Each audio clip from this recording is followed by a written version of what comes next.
Bismillahirrahmanirrahim. My dear students, Assalamu alaikum warahmatullahi wabarakatuh.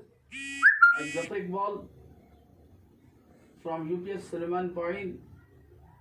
Today I am going to teach an important topic of English grammar, that is preposition.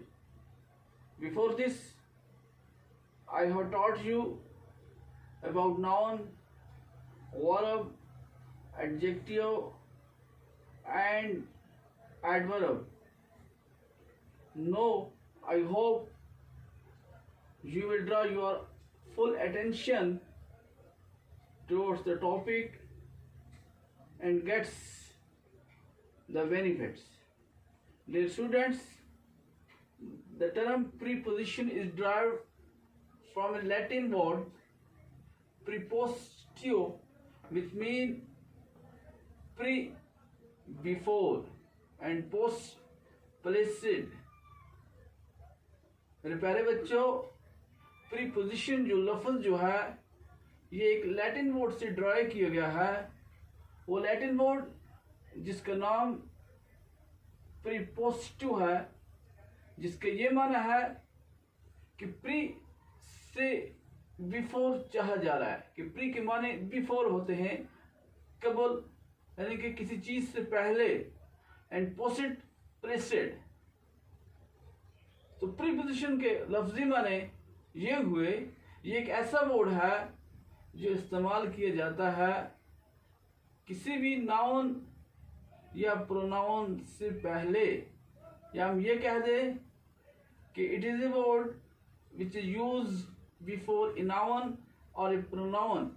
ये एक ऐसा लफ्ज है, preposition एक ऐसा लफ्ज है जो एक इसम से पहले या इसमें ज़मीर से पहले इस्तेमाल किया जाता है। जैसे मिसाल के तौर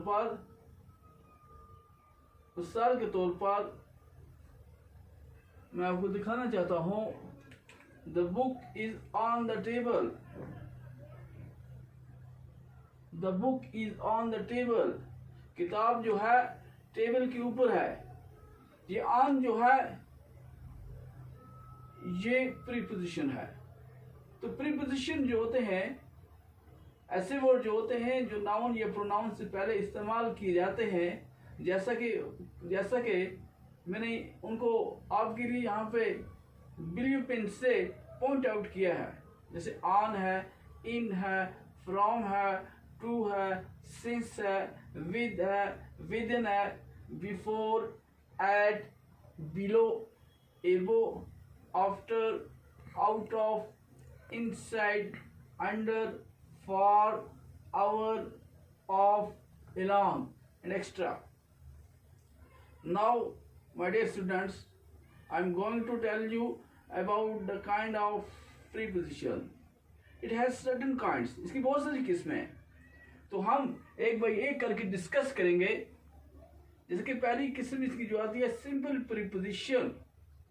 तो सिंपल प्रीपोजिशन वो होते हैं जो इस्तेमाल किए जाते हैं किसी भी लोकेशन या वक़्त को या किसी जगह को जाहिर करने को। Can be used to describe location, time और प्लेस। तो सिंपल प्रीपोजिशन जो होते हैं वो मैंने ब्लू पेन से यहाँ पर आपके लिए पॉइंट आउट किए हैं। आप इनको समझ जाओगे। आप किसी भी क्लास में जब जाओगे तो आपको जब ये नजर आएगा at, for, in, of, on, our and under, so they are called simple preposition. For example, he sat on the chair, वो कुर्सी के ऊपर बैठ गया। ये अंडरलाइन किया गया जो वर्ड जो है on है, तो ये simple preposition है। Now second kind of preposition is compound preposition. Compound preposition are those prepositions which are formed by prefixing the preposition to a noun, an adjective or an adverb. ये वो preposition होते हैं जो बन जाते हैं जब हम कोई भी preposition को prefix करेंगे किसी भी noun से पहले या एडजेक्टिव से पहले या एडवर्ब से पहले।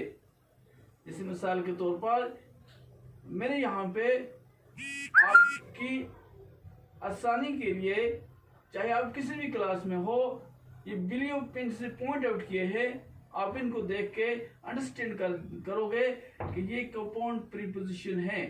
जैसे एबो है, अलोंग है, इनसाइड, अराउंड है, बिफोर है, बिहाइंड है, बिलो है, बीनीथ है, एक्स्ट्रा। तो ये above, along, inside, around, before, behind, below, beneath are called compound preposition. जैसे मिसाल के तौर पर the boys ran around the bench, लड़के जो होते हैं, लड़के जो है वो बेंच के दाएं बाएं दौड़े। The book is inside a cupboard, किताब जो है कपबोर्ड के अंदर है। तो ये वर्ड जो है, जो अंडरलाइन जो है, डॉटेड अंडरलाइन जो है अराउंड, ये कंपाउंड प्रीपोजिशन है इस एग्जांपल में। तो इस एग्जांपल में इनसाइड डॉटेड अंडरलाइन है, तो ये कंपाउंड प्रीपोजिशन है। Now double preposition, it is a preposition that is made by combining two simple preposition। Double preposition एक ऐसा लफ्ज है, एक ऐसा प्रीपोजिशन है जो बन जाता है दो सिंपल प्रीपोजिशन को कंबाइन करने से। जैसे मिसाल के तौर पर हमारे पास एक फ्रेज है आउट ऑफ, इन्वर्टेड कॉमा में है, वुड बी डबल प्रीपोजिशन, इसको हम डबल प्रीपोजिशन कहेंगे। सिंस, जैसा कि बोथ, दोनों, out and of are simple preposition, ये दोनों सिंपल प्रीपोजिशन है। जब हम इन दो को इकट्ठा करते हैं तो ये डबल प्रीपोजिशन बन जाता है। मिसाल के तौर पर his phone is out of network, ये बात हम हमेशा इस्तेमाल करते हैं आज के दौर में। कहते हैं कि किसी को फोन लगाओ, जब उसका फोन नहीं लग रहा होता है तो हम कहते हैं वो नेटवर्क से आउट ऑफ है, यानी कि नेटवर्क से बाहर है। ये आउट ऑफ जो है ये डबल प्रीपोजिशन है। तो प्यारे बच्चों, उम्मीद करता हूँ आपको ये टॉपिक जो है इस वीडियो के जरिए आपको पसंद आया होगा। तो उम्मीद करता हूँ आप इंशाल्लाह इसको अच्छी तरह से रिमेंबर करेंगे, अच्छी तरह से अपने आप को प्रिपेयर करेंगे। तो ये जरूरी नहीं है कि ये क्लास 8 का है या 6 का है या 7th का है, ये होल ऑफ द लाइफ जो है, ये ग्रामर जो है, ये लैंग्वेज जो है, जिसके ऊपर लैंग्वेज ऑर्गेनाइज है, ये डिपेंड की गई है, ये इस्तेमाल होता रहेगा पूरी जिंदगी के अंदर। बस ये समझने की चीज़ है, ये अंडरस्टैंड करने की चीज़ है।